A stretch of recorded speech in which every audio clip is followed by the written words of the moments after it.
Hey guys, welcome into the Josh Reese Show. My name is Josh Reese, and I am the amazing face of Houston sports. This episode today, this video is going to be about the Houston Rockets' bottom of the bench from last season. We're going to talk about the contributions that they gave to the team and what you can expect from them going forward. But before we get into that, guys, please follow my friends over at Countryside Massage here in Conroe, Texas. They are linked in the description below. Just give them a follow and a like on Facebook. They would appreciate it. I would appreciate it. They're supporters of mine. I am supporters of them. They do great work. Please give them a follow. But let's get on into it, guys. The bottom of the bench. We've talked about Sam Decker. We've talked about Bobby Brown. We're going to be talking about Montrezl Harrell soon. Those guys were not the bottom of the bench. Bobby Brown, you could argue, was, but he was not. He played in a significant amount of games compared to the other guys we're going to mention today. The bottom of the bench that we're going to be talking about is Kyle Wiltjer, Isaiah Taylor, and Chinanu Onuaku, and lastly but not least, Troy Williams. Those guys did not contribute very much to the Houston Rockets at all last season. And while Kyle Wiltjer did play the most games for the Houston Rockets, he rarely ever played. The person that actually had probably the most contributions to the Houston Rockets was Troy Williams. He started 3 games. He played in 6 or 7. Towards the end of the season, he had 21 points against the Phoenix Suns. And he made an impact when he got into the game towards the end of the season. Sam Decker got hurt. He had the broken hand. He was recovering from that. And Troy Williams went on and ate up his minutes pretty much. Chinanu Onuaku had no role this season. The Rockets already had 3 centers. They had Nene, Clint Capella, and Montrezl Harrell. There was really no reason for him to play at all. He averaged a double-double down in the developmentals in the G League now, not the D League anymore, the G League. Isaiah Taylor didn't really contribute much. He popped during the summer league. Everyone saw something from him during training camp. I thought he was pretty damn quick. I figured he would get a pretty good look in the D League for the Rockets, and he did. He ended up being one of the better players. But Darius Morris for the Houston Rockets, I actually thought they were going to do exactly what they did with Isaiah Taylor, but I thought they were going to sign Darius Morris instead. In the end, they signed Isaiah Taylor. Didn't really matter. No difference. Kyle Wiltjer, again, Rockets didn't really have much of a need for him at all. I kind of felt like he was the stereotypical Demo roster hold.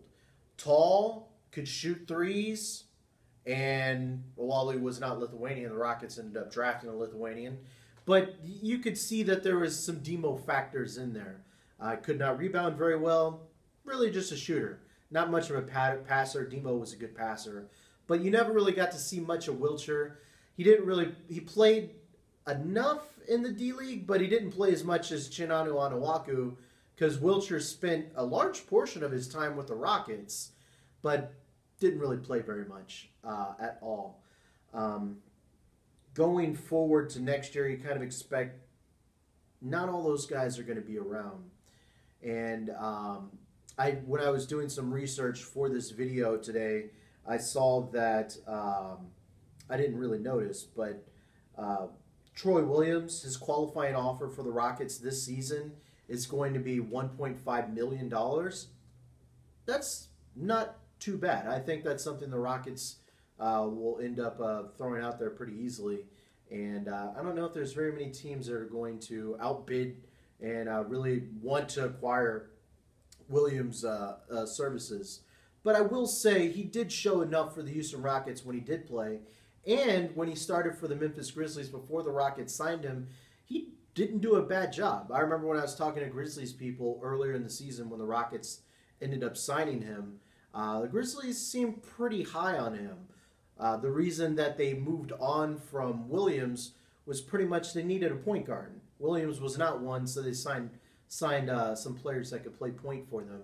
and thus he ended up signing with the Rockets. The one guy I do wonder if he does have a future with Houston Rockets is Kyle Wiltjer, especially with the Rockets drafting the Lithuanian. It's not Tom. I can't think of his name right now. And he's going overseas after the summer league anyway. So I don't care about learning his name right now. If he ends up turning out to be anything, I'll figure out his name when it comes. But for right now, his name is Tom. I don't think it's Tom. But anyways, I do wonder if Wiltjer will be on the team next year. He's not signed to he doesn't have a guaranteed contract. He can be cut, non-guaranteed deal. The other non-guaranteed deal is Isaiah Taylor. I don't know if he'll be on the team next year. I guess if the Rockets end up trading Patrick Beverley, there will be a need for him. So he might stick around that way. But if not, I don't know. We'll find out. But Chinanu Onuaku, I do think could get a little bit more of a role this season. If they don't sign Nene again this year, they're going to need Onuaku. So we'll see if that does come to fruition. I do see the Rockets extending the qualifying offer to Williams, and I'd like to see him around. KJ McDaniels, I feel like what Williams gave you last year is what the Rockets were kind of hoping from KJ McDaniels, but they never got it. So he was shipped off to the Brooklyn Nets. So it is what it is, the favorite sports cliche out there. So that's pretty much all I got on the bottom of the bench. Pretty much, there's not really much to say about these guys. I don't want to say they were underwhelming because they didn't really play that much. You could see that there is some talent there. Onuaku, big, lengthy, thick, can block shots. Oddly enough, he's entertaining, shoots the ball underhand. That's got to be worth something.